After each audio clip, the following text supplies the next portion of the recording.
Welcome and thank you so much, Olga Gedane, for joining us on this podcast around what trauma-informed means and how to become more rebel.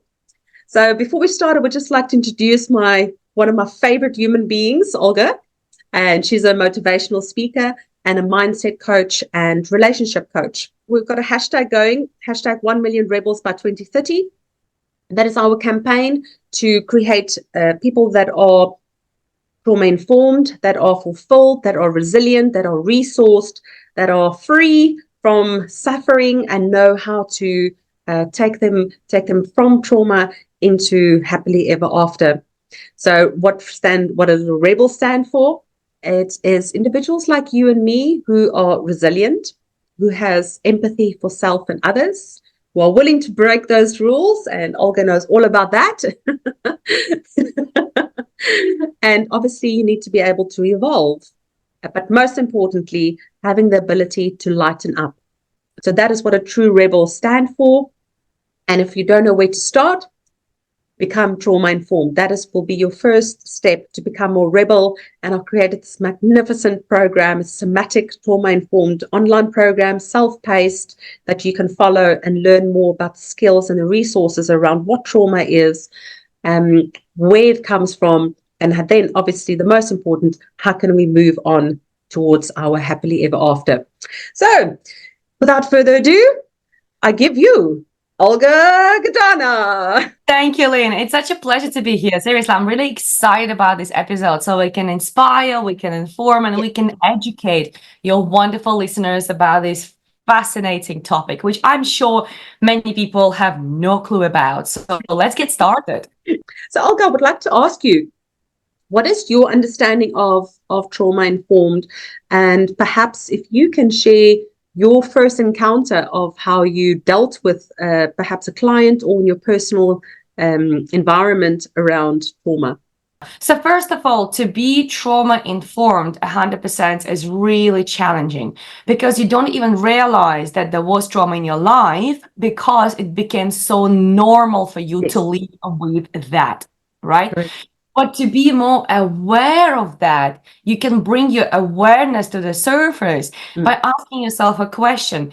Am I happy the way I am? The way I'm behaving, is it making me happy? The way I'm reacting, is it making me happy? The way I am, is it making other people happy? Do I feel happy by overreacting? And seeing the answers and responses of your system will tell you whether there is trauma or not. Correct. Let's just help our listeners to understand that very often they won't be even aware of trauma. It's very normal not to be aware of your trauma. So don't think there's something wrong with you if you don't even know if there was any trauma. That's okay. Yes. That's okay. Or what's not okay, if something is not making you happy, if you see repetitive patterns in your life, not dealing with that. That's not okay. Just as long as you remember that. I like that. That's so true, though. So tell me, have you ever encountered trauma on your own capacity that you recognize that in people? Is there perhaps a success story that you would like to share with us around, when I mentioned the rebel framework, does any of them resonate with you? Did you utilize any of those tools to help you overcome trauma? Lynn, how many days we have for this podcast? just wondering how many days we have to go through all traumas. Of course I had traumas, just like everybody else in the world. I had my own traumas, and again, once more, it takes time to recognize that we had our traumas. The reason why we can't recognize them straight away, as I mentioned earlier on, because they were normalized. Right? So when I was growing up with my grandmother, who loved me dearly, and she was telling me how much she loves me because I was a good girl, never have I ever thought that was trauma. But when you realize that you got used to conditional love only, and you got used to be a good girl, otherwise you're not loved, then you realize, she traumatized me, right? She traumatized me, right? So you got to really understand that it's very sometimes difficult to realize that you had some trauma. Some people think trauma is like abuse. I was abused by my stepdad, right? That is abuse. But again, because I was 11 and I was embarrassed to admit that, and you have this feeling like, what did I do wrong for him to abuse me? Like, what could I avoid? What, how come I just was there, just watching television, and then he decided it was okay to abuse me? That means I did something wrong, right? That makes you double trauma, not only the trauma of abuse, 100%. Yeah. also trauma of feeling not being okay, but just being visible, right? So sometimes there can be trauma on the top of the trauma. Trauma that I experienced, for example, when it comes financially as well. I was earning my very first money. I was 13 at the time. I got my first money, earned it, and I was really happy to go and buy something for myself. My mom comes into my bedroom and says, "Hey, I know you have money. You have to support your brother who needs some stuff for school." Oh, okay. Oh, trauma for the rest of my life. I start believing I don't deserve to have my own money. I can't keep my own money. If I have more money, that means it will be taken away. What's the point to even make any more money? It will be taken away in any case. And multiple stories about money, right? So what we have to understand, trauma doesn't have to be a war zone. We have mini traumas every single day. And even when you have the best intentions as a parent to raise your children, you will still traumatize them. I can promise you, you will traumatize your children. So don't you worry too much, just do your best, because as a parent, that's the only thing you can do. Once I had a client who came to work with me. He was a very young, very handsome, good looking billionaire at the age of 24. Okay, he got everything you could ever imagine. He's 24, he has literally everything. And he's like, Olga, I can't understand why I have everything I ever wanted, but I can't have a relationship. And of course, me being me, I always go to, let's dig deeper into your childhood. Because this is what I do all the Ooh, let's start there. Exactly, yeah. And he was like, "Oh, Olga, there's nothing to dig into my childhood because I grew up in the most perfect family." And I'm like, haha, that's why we have to go back to your family, because I have never heard of the most perfect family term ever. Like, even if you think it's perfect, it was not perfect. You were still traumatized, right? So it appears to be, long story short, that his parents had this concept of being always together. Always together means no friends. Always together, everywhere, work, holidays, whatever, always together, no social life whatsoever. You would want to well, that's not trauma. What's wrong with that? What's wrong with that is that when he has lots of friends, but he observed that his parents have no friends, when you have relationship, it traumatizes you. Because you start believing it's either relationship or friendships. Right? You can't have both. Brilliant. Right? Yes. And he was like, no way. I'm like, mm-hmm. So give yourself permission to have both. Just give yourself permission. That was your parents' choice. But give yourself permission to have relationships and friendships. So when it comes to me, of course I was traumatized, Lynn, just like everybody else, just like yourself, just like many other people, I was traumatized. The real skill, I guess, in life is to just ask yourself every single day, and I literally mean it every single day, whenever you overreact on something, which you might not even notice, of course, because you're too busy overreacting. Whenever you are triggered by something, whenever you're frustrated massively by something, I would say always ask yourself, why? That'll be your first step to dig deeper into your trauma. Why do I react that way? Why am I feeling this way? Why am I overreacting? Why am I feeling frustrated? What memory it brings out of my childhood? And you will see every single time it will go back to your childhood. I can guarantee you. Why? Because your development is between 0 when you're born until the age of 7. The most fundamentals of your behavior, your future programming, your beliefs and everything starts there. Everything that happens later on is a result of programming. 100%, 100%. That's so true. And it's hard to understand, and it's difficult to go back to that part of ourselves. I think we call it the hidden parts, but beauty comes from the darkness. So once we are able to move through the darkness, we can actually reach the light.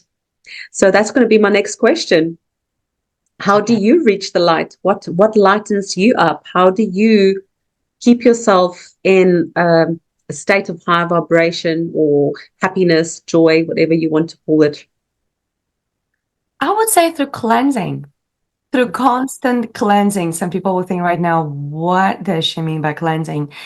Cleansing of your programming, cleansing of your beliefs, cleansing of your system, cleansing of your environment, cleansing of everything that enters your mind. Literally today, this morning, I was asked a question about what music do I listen to? And I say high frequency music only or instrumental music. They were like, so you don't listen to any modern music? I'm like, have you listened to the lyrics? Have you listened to the lyrics of any modern songs? Why would I want that programming? News. Have you listened to news? Like, tell me, where is the positive news channel? Nowhere. Oh, yeah. So why would I listen to that? You got to cleanse what enters your mind. You got to cleanse who is in your environment. If you ever have any people who are leeches of your energy, they're vampires, they make you feel bad, cleanse your environment. Friends that are negative, constantly moaning, you are not their coach. You're not their coach. Your partners, if they don't serve you, what I mean by serve, not like you should abuse them and use them. No. If partnership that you are in right now, your couplehood, your relationship is not healthy, leave it. There are 8 billion people in the world. There's one person that is there for you. But you don't have to be in a toxic relationship. Yeah. If the way you are constantly depressed, constantly feeling low, what are you eating? What are you drinking? How often are you in nature? Like, seriously, Lynn, some people ask me, Olga, what is the easiest way to feel better? I'm like, how often do you walk? Well, I don't have time. Yep. Expect. So what do you expect? Go out there to the wood for half an hour, come back and tell me how you feel. Yep. You will come back and your whole system will feel uplifted. Why? Because nature is the most available and free medicine on earth. It is free. Exactly. Because nature, everything natural, including our baby plants at home, everything from nature has positive protons. Yeah. When you're sitting indoors, not surrounded by plants, and you're breathing same air, which is not fresh long time ago, you are absorbing negative protons because anything surrounding you, the keyboard, the mouse, the laptop, lamps, everything is dead. This is dead energy. The minute you come out to the nature, it's alive. You get alive energy. You get surrounded. The birds, the sky, rain, everything is alive energy.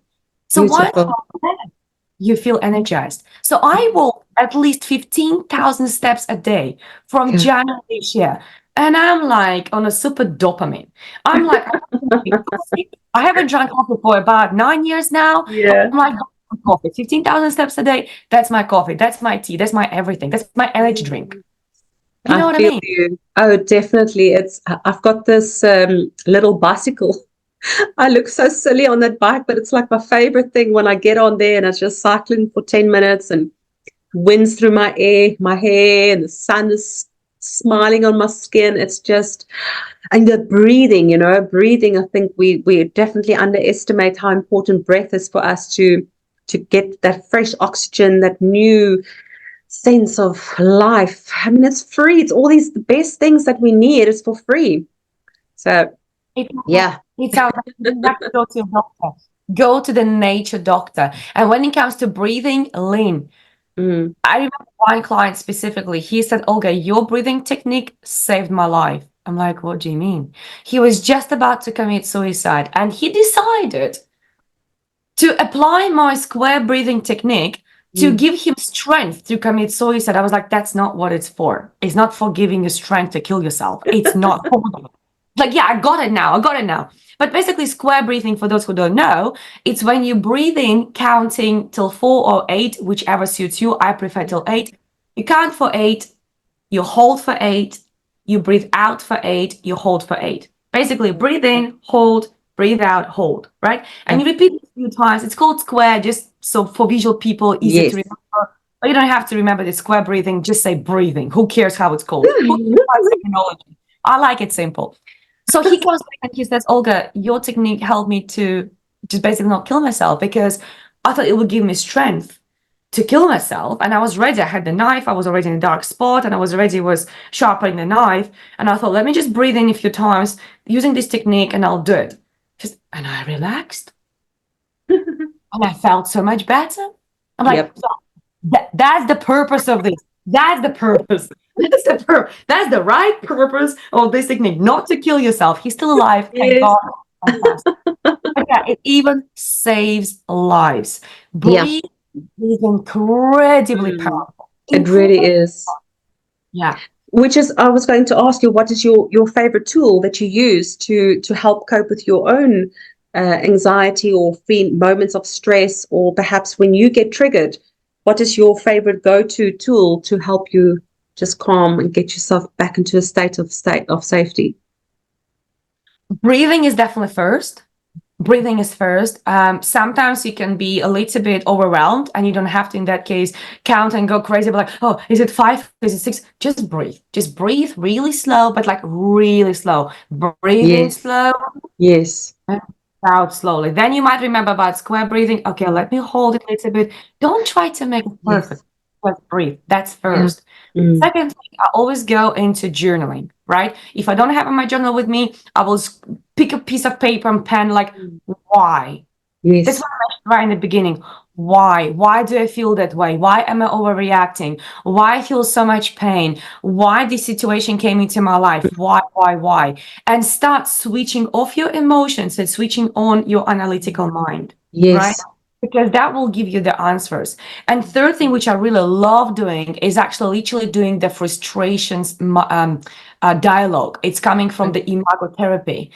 This is where you literally go from, I feel frustrated about you doing X, Y, Z, but then through certain questions, and I'm more than happy to send to anybody who reaches out to me the whole dialogue so you can do it yourself, because obviously it will take some time to do it here. Yeah. But whenever you start with, oh, I feel so frustrated because this person is, and you do this frustrations dialogue, and it always comes back to what happened to you and what actually you were missing when you were little. And that's why now you're frustrated. I love that. literally used it yesterday with my client. Oh, I love that. It's powerful, powerful, beautiful. You see, there's so many tools that we have available, and it doesn't cost a cent. A lot of people think, oh, I need to go and see a therapist, and I need to go see that, and I need to get on medication, I need support for that.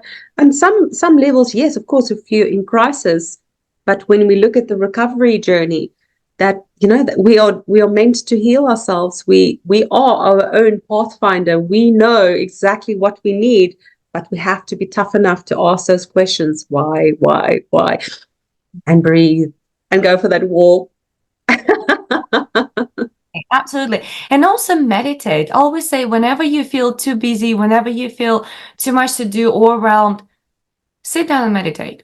The world is not going to burn itself. Exactly. Not going to start spinning the other way. Correct. Like, Correct. nothing Yeah. ever that urgent unless you are emergency stuff, which is possible, but meditate when you can. And even if you cannot meditate, and whilst you are saving somebody else's life, breathe in and Yeah. breathe and breathe it slowly. 100%. 100%. Yeah. Whenever you slow down your breathing, you slow down your thinking. You can't think fast when you breathe slow. Remember 100%. that. I love that. Yes. So Yeah. tell me, Olga, what do you see the role of trauma-informed practices, and how will it evolve over the next few years? Do you think it's got a space in, especially when we deal with well-being in business and individuals? For a lot of people, this concept is still quite new, being trauma-informed, the somatic approach. So what do you think from your experience? I mean, you speak to hundreds and thousands of people each year. Have you seen it take off a bit? Do you think people are a bit more open around being perhaps outspoken around trauma, or at least just becoming trauma informed and helping those that are suffering? You know, Lane, when I started doing coaching 15 years ago, and because I have therapy background in counseling and NLP and whatever else, people were always like, what is that? I had to educate people what coaching was. Thankfully, 15 years later, people already understand what coaching is. The same with trauma, the same with many other things. I would say people are more aware of therapy rather than coaching. Yes. I always say a really experienced professional will be able to take on multiple journeys, right? At least in my toolbox, I have multiple modalities that I use when I work with clients. What I noticed as a trend out there in the world, people do talk a lot about trauma, and there are lots of people who deal with trauma, but not many people who really walk their talk. There are not many people who really walk the talk. Let's say let's talk, for example, about sustainability. Off the topic completely. Sustainability. Lots of organizations that talk about sustainability. We need somebody to come to our organization. We need a tick in our list of what we need to do. Lovely tick boxes. But do they walk sustainability? Right? Yep. That's trauma. You got to walk the talk about trauma. When it comes to, can we please bring it into organizations, somebody who can help people with trauma, 100%. If you haven't got somebody who can help your staff, either through coaching or therapy or something else, with their personal issues as well as work issues, you're going to continue losing your stuff. You're going to continue paying lots of money for sick pays and stuff like that, because any work-related issues are always backed up by personal issues. Yes. When two people are in a conflict, it's not the facts, pure facts having a conflict. It's opinions, it's the background, it's the insecurities, it's the traumas, is the traumas from two individuals or more, if there are more people involved, that are right now bumping each other. 100%. Right? And when you, a third person as a leader or as a manager, looking at this, you're like, why can't you make peace out of that? Well, because you don't understand it's beyond the fact. It's beyond what is the issue. I have this phrase whenever I work with couples or people in organizations. What you argue about is not what you argue about. Please cut the BS and bring to the surface what you actually argue about. And their faces literally change right there. They're like, almost like, am I allowed? And then I will usually say, I give you permission to officially bring to the surface what you actually argue about. And it's magical. It's magical to see that when people start talking about what they actually argue about, I don't feel seen. I don't value me. I feel disrespected. Oh, I don't know about this issue. It's nothing to do with the issue. We have to remember whatever we experience as a conflict, as an argument, whatever circumstance we are in, is just a little amplifier of what happens within you. So when it comes to the world and organizations, we need to have specialists in every organizations in the world to help staff to deal with what bothers them. Yes. And you're going to have real success and healthy organization. Otherwise, you're going to keep changing your staff and they'll keep poisoning other organizations. And it's like, is it chicken or egg? Which one is first? Do we wait for healthy staff or do we get a professional? We'll get a professional. I'll help your staff to get healthy. Oh, yes. Amen. Preach, girl, preach. So, Olga, I've got 2 questions left for you. What inspired you to support the hashtag 1 Million Rebels 2030 campaign? And the last one is the last message that you would like to leave for the audience. So what inspired you to join this campaign? Oh, because I love you, Lynn, and I love what you do. And I really, really get inspired by your work and how much impact and change you want to create in the world. And to the point that if you tell me, Olga, we need to jump from the parachute doing this interview, I would say, yeah, let's do it. Because I know you're giving me ideas. Why not, right? Why not? Exactly. But if we collaboratively can create big impact, let's do it. Yes. So I'm all for helping to create an impact because one person cannot do it. Okay. When you talk about 1 million people, it's impossible for one person to do the job. Yes. So I'm always for supporting those who want to create impact because I know one person can never do that. What was the second question? Oh, the last message. Yes, what is your message? The Your last message lasting message. is it's always you. And I will elaborate on that. Whenever you think it's the world, it's the government, it's my partner, it's my friends, it's them, it's always you. It's always you and your trauma from your childhood. You got to always go back to what happened when you were little between 0 and 7. You might not remember that consciously because you're not meant to, because your subconscious doesn't want you to remember everything because it's too much to remember. But a professional can always bring it up for you. And in addition to that, and I know people will be rolling their eyes now, they'll be like, what is that? It is also about your development whilst you were in a body of your mother. Mm-hmm. While she was still pregnant with you, your development started there. Yes. And I'll leave it with you right there like that, because I know that will raise many more questions. And for answers, you will have to just reach out, and we need to have another podcast episode on that. Well, luckily for those who did my program, and we go into quite a bit of detail in the prenatal development of prenatal trauma. So there's a lot to uncover there and a lot of wonderful examples as to how it happens and why it's important for us to start recognizing this. Olga, how can we get hold of you? What's the best way for us to reach you? Find me on your favorite platform because I'm across all of them. Okay. And it's just your name, Olga Gedane? Just my name. I keep it simple. No cats, no hashtags, nor stars. Just... But you are a star, so I think we need to change that. Maybe that's why no stars, because I'm a star, exactly. But also make sure reach out to Lynn and listen to more episodes because she is amazing and her work is outstanding. So make sure you follow her, you stalk her, and you learn from her. Well, it takes one to know one. Thank you so much. This was incredible. I love you, as you know, and this was a really beautiful session. I love everything about our discussion and our conversation. And I know that you as a listener or the audience will take some value out of today. So without further ado, don't forget to share your hashtag 1 million rebels by 2030 story on social media. What is your favorite rebel story? Let's get this alight, and let's together we can transform trauma into happily ever after. Thank you.